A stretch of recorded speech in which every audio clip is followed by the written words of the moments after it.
오늘 우리가 함께 읽은 본문의 말씀은 강한 바람과 거친 파도 때문에 힘겹게 배에 노를 저어가던 제자들에게 이제 예수님이 물 위를 걸어오셔서 바람을 잠잠케 하신 아주 기이한 사건을 기록한 말씀인데요.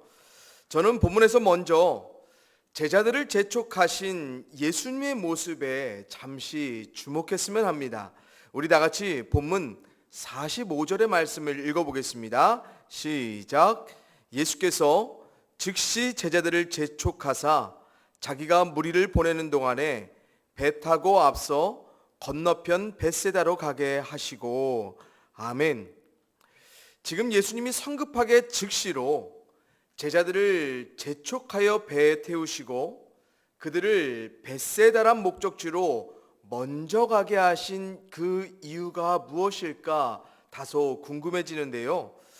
비록 마가복음에서는 그 이유가 분명하게 드러나진 않지만 요한복음에서는 오병이어의 기적 사건을 경험했던 수많은 사람들이 억지로 예수님을 붙들어 그들의 임금, 즉 왕으로 삼으려는 줄 간파하시고 그 자리를 떠나셨다 증거하고 있습니다. 한마디로 지금 예수님은요, 자신을 통해 기적을 경험한 사람들 때문에 그 자리를 성급하게 떠나실 준비를 하셨고 먼저 재촉하여 제자들을 떠나게 하셨다는 것입니다. 그것도 그들을 즉시로 재촉해서요. 예수님의 이런 의아한 반응을 우리가 좀 거듭 생각해 볼 필요가 있을 것 같습니다.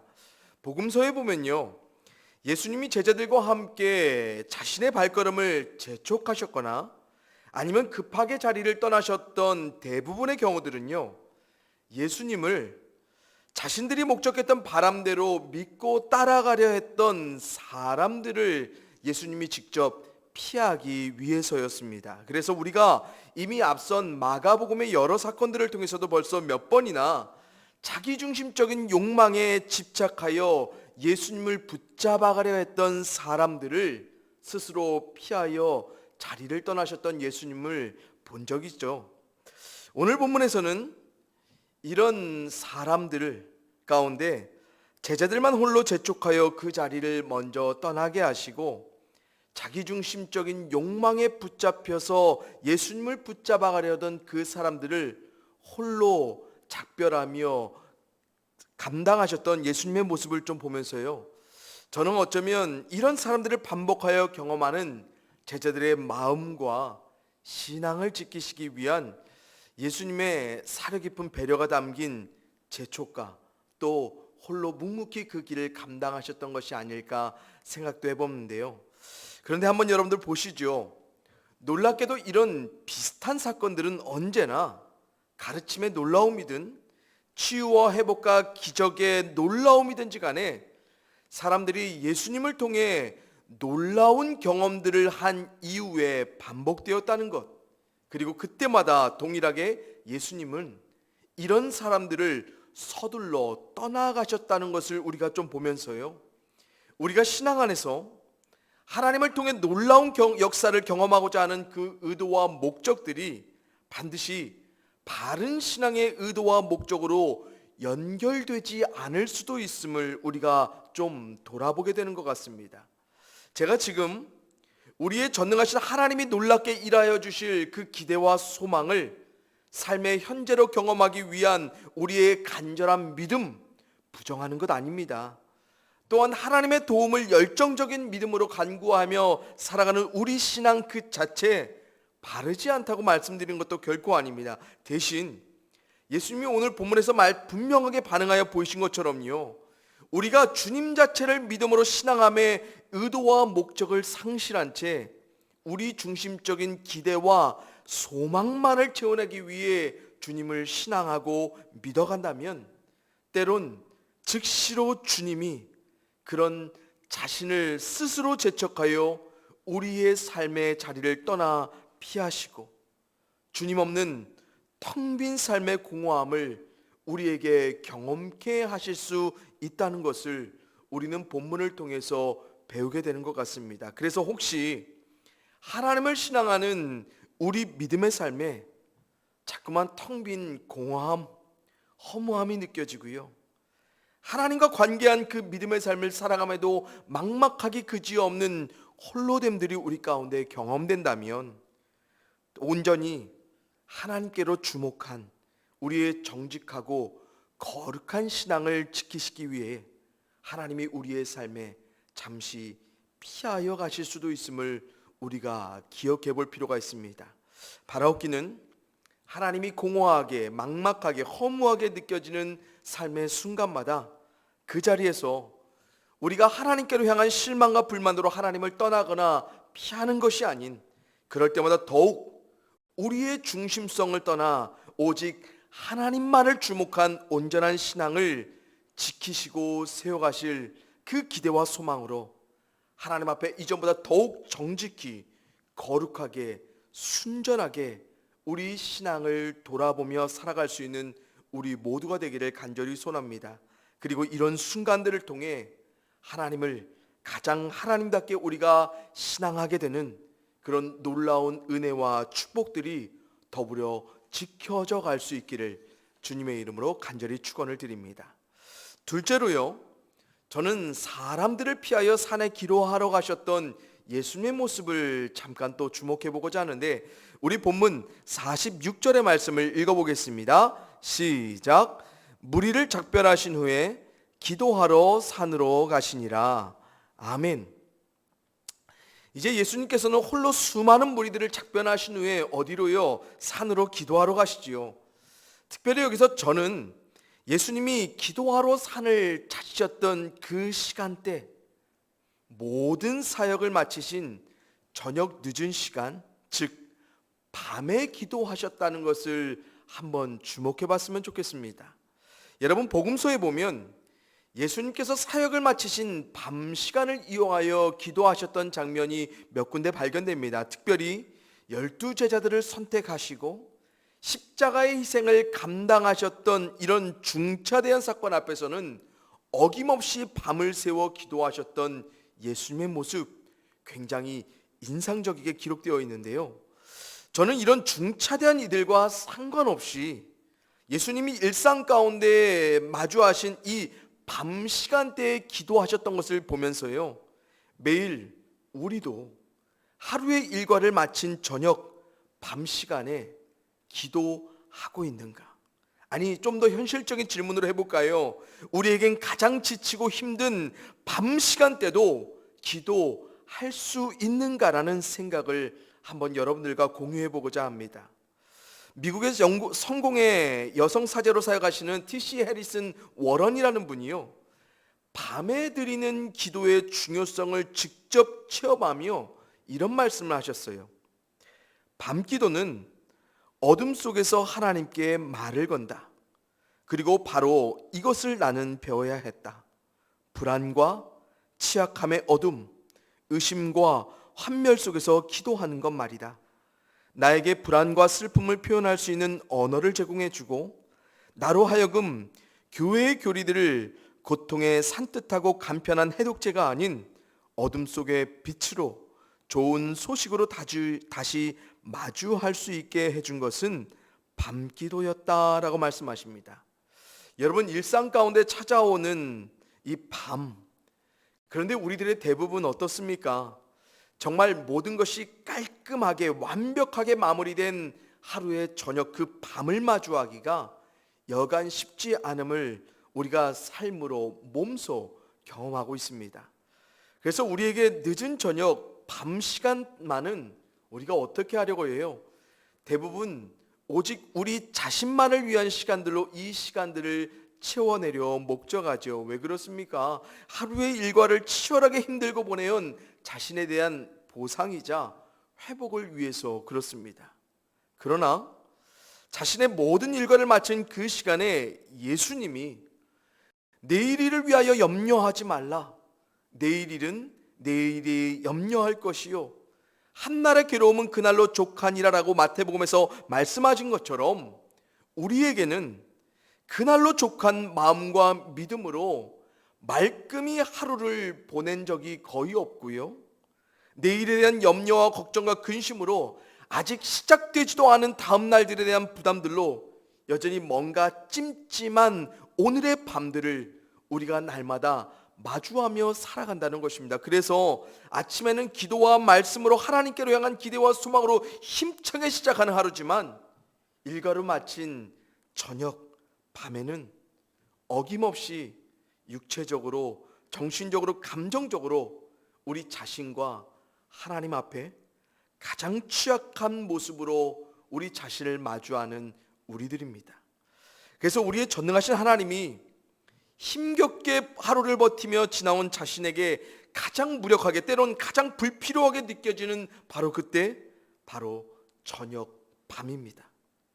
우리의 좋으신 하나님이 가장 믿업지 않게 기억되어 우리의 흔들리는 믿음을 가장 추스르기 어려울 때, 바로 그때가 우리의 밤 시간대입니다. 또한 살아계신 하나님 앞에 가장 자신 없는 모습으로 마치 죽은 자처럼, 작은 자처럼 서게 되는 것이 우리가 날마다 마주하는 밤 시간대라는 것입니다. 그런데 놀랍게도요, 우리가 가장 힘들고 불안한 그때, 우리의 믿음이 가장 연약해져 흔들려가는 그때에 하나님께로 향한 기대와 소망 모두가 가장 어둡게 묻혀져 가는 그때에 우리는 우리의 전능하신, 좋으신, 살아계신 하나님을 바로 그때에 가장 어둡게 방치하며 살아가더라는 것입니다. 그래서 우리에겐 이 밤 시간에 기도하는 믿음이 더없이 절실해 보입니다. 왜 그렇습니까? 우리의 모든 것들이 가장 취약한 그때에 우리를 여전히 지켜보시는 하나님께 기도로 우리의 말을, 우리의 삶을 믿음으로 건네갈 때, 우리가 가장 진지하고 차분하게 분명하게 하나님께로부터 시작되는 위로와 평안과 기대와 소망을 발견할 수 있도록 우리의 삶 가운데 걸어 들어오시는 하나님을 빛과 같이 정말 진정으로 발견할 수 있는 시간이 바로 이 밤 시간이기 때문에 그렇습니다. 사랑하는 성도님들, 지친 하루를 보낸 밤 시간, 자신을 보상하며 회복하는 시간으로 자신을 위해 충분히 지혜롭게 가져가십시오.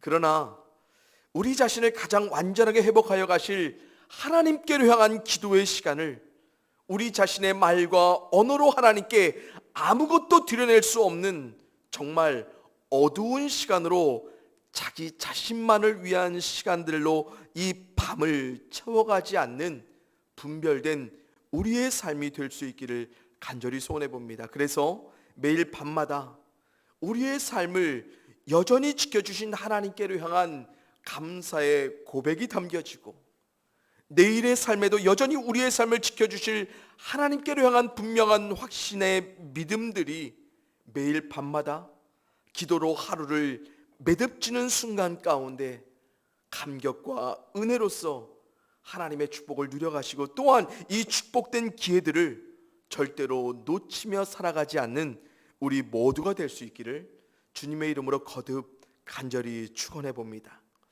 이제 마지막으로 예수님이 물 위를 실제로 걸으셔서 제자들에게 다가오셨던 장면을 함께 보려고 하는데요, 우리 다 같이 본문 47절부터 49절의 말씀을 함께 읽어보죠. 시작. 저물매 배는 바다 가운데 있고 예수께서는 홀로 물에 계시다가 바람이 거스름으로 제자들이 힘겹게 노젓는 것을 보시고 밤 사경쯤에 바다 위로 걸어서 그들에게 오사 지나가려고 하시매 제자들이 그가 바다 위로 걸어오심을 보고 유령인가 하여 소리 지르니. 아멘. 홀로 한적한 산에 기도하셨던 예수님, 강한 바람과 거친 바람 때문에 힘겹게 노를 저어가는 제자들을 언제요? 밤 사경쯤, 우리 시간대로 말하면 거의 새벽 3시에서 6시 사이쯤에 해당하는 시간인데, 그 시간대에 힘겹게 사투를 벌이면 제자들에게 예수님이 찾아오시죠. 그래서 예수님은 그들 가운데 어떻게 걸어 들어오십니까? 바람이 불어 거친 파도가 일렁이는 그 물 위를 기적적인 능력으로 걸어오시죠. 그러나 당시 제자들, 이런 예수님, 어떤 누구도 예상할 수 없었던 것 같습니다. 어쩌면 너무나 당연합니다. 우리들 중 한 사람이 제자였어도 분명 그랬을 거예요. 왜 그래요? 이미 예수님과 헤어진 시간이 한참 지났습니다. 그래서 무려 새벽 3시에서 6시 사이쯤 되는 때에 그들이 아무리 힘겨운 버팀을 이 배 위에서 버텨낸다 할지라도 예수님 그들 가운데 다가오실 거라 그들 모두들 어떤 누구도 예상할 수 없었을 것입니다. 더군다나 배도 아닌 직접 물 위를 걸어오실 그 예수님 아무도 예상할 수 없었을 것입니다. 그래서 제자들은요, 자신들에게 다 이렇게 다가오시는 예수님 마치 유령을 보는가 싶어서 소리를 꽥 하고 지르지요. 그러자 예수님께서는 그들의 놀란 마음을 진정시키시면서 자신임을 제자들에게 밝히 알려주십니다. 그리고 그들이 타던 배에 오르셔서 그들의 마음을 안정시키시고 바람을 단번에 그쳐내시며 내치자 제자들이 다시 한번 놀라게 되죠. 그런데 오늘 본문 52절에서요, 이런 제자들의 두 번의 놀람들을 이렇게 평가합니다. 이는 그들이 그 떡 되시던 일을 깨닫지 못하고 도리어 그 마음이 둔하여졌음이로라. 아멘. 성도님들 한번 생각해 보세요.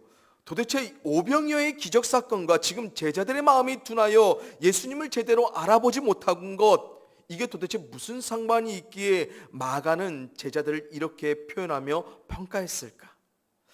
이것은 바로 당시까지도 제자들에겐 오병이어 사건에서 보이신 예수님이 그들의 마음, 즉 믿음 가운데 확신된 존재로서 머물지 않았다는 것을 의미해 주는 것입니다. 그렇다면 오병이어 사건에서 예수님은 자신을 어떤 존재로서 드러내셨습니까? 바로 창조적인 능력으로요, 단지 떡 5개와 물고기 2마리로 수천 명의 사람들을 배부르게 먹이셨고, 또한 그들을 돌보아 먹이신 구원자로서의 예수님의 존재를 보이셨습니다.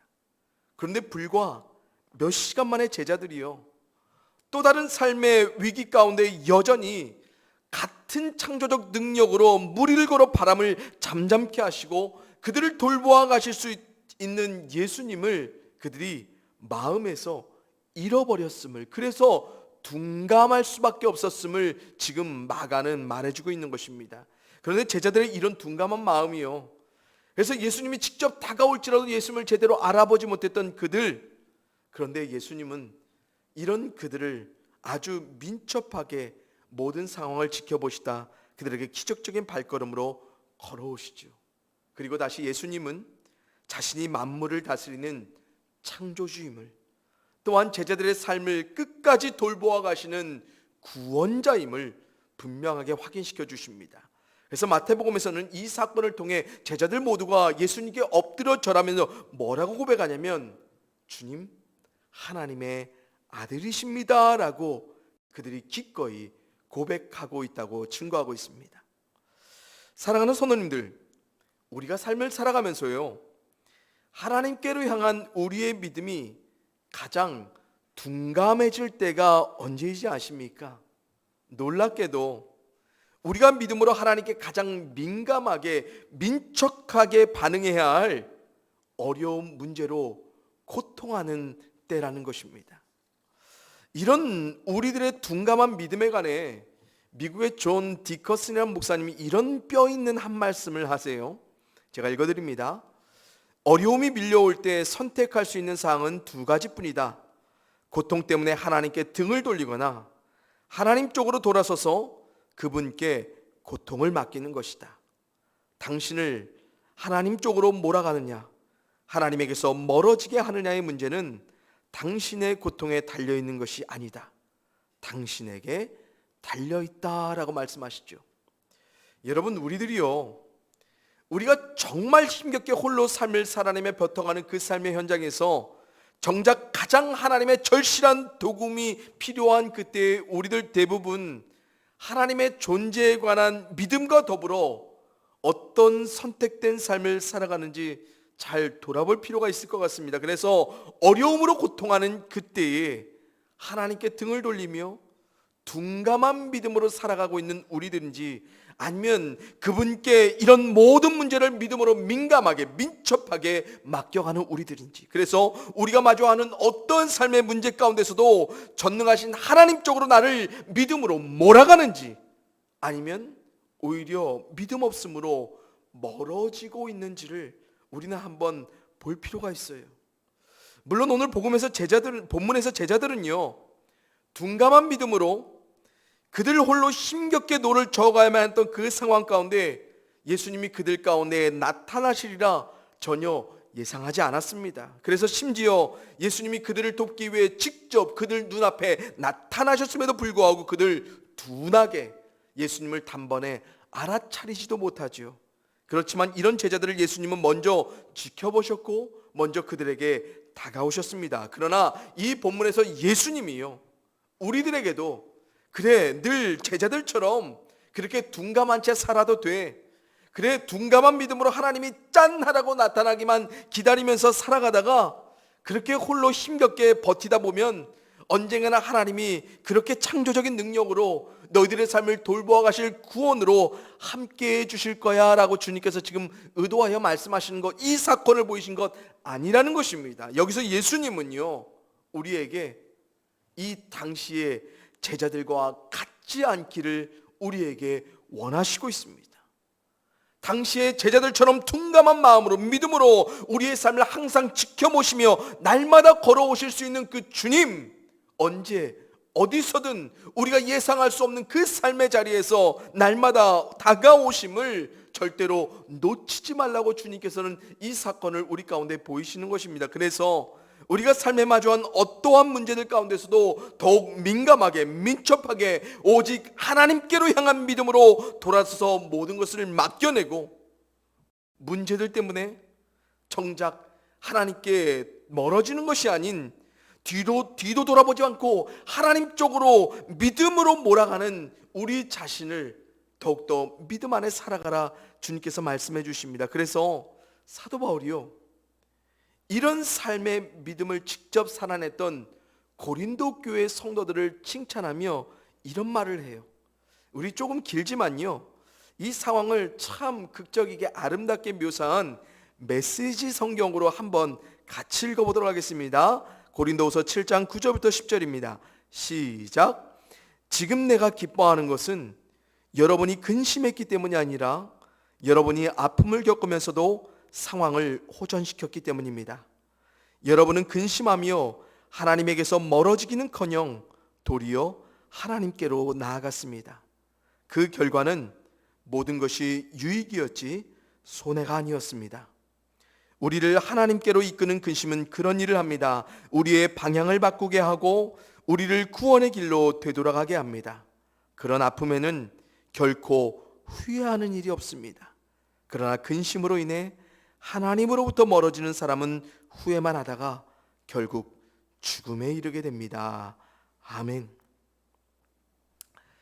여러분, 유진 피터슨 목사님이 이 메시지 성경에서 해석하는 이 말씀이요, 너무나 우리 가운데 위로가 되고 기대가 되고 소망이 되지 않습니까?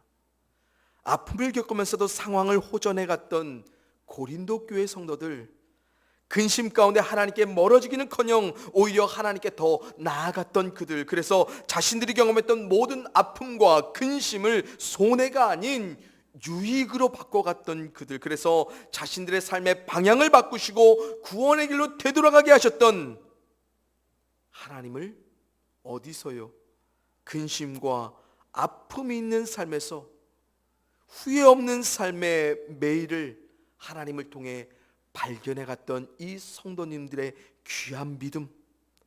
사랑하는 성도님들, 우리가 마주한 삶의 여러분들 가운데 우리의 하나님 단지 아파하며 근심하는 우리들 방치하지 않으십니다. 그리고 우리는 이런 식의 삶의 문제들 가운데 방치된 채 살아가서도 안 됩니다. 왜요? 우리에겐 믿음이 있잖아요. 그래서 우리는 하나님으로 말미암아 바꿔지는 삶의 방향을, 하나님이 되돌리시는 구원의 역사를 반드시 후회 없는 삶의 믿음으로 어떠한 삶에서도 손해가 아닌 유익으로 발견하며 살아갈 수 있는 그 은혜와 축복을 무엇으로요? 오직 믿음으로 경험하며 살아가야 하는 것입니다. 여러분, 하나님 반드시 우리의 삶을 세밀하게 지켜보십니다.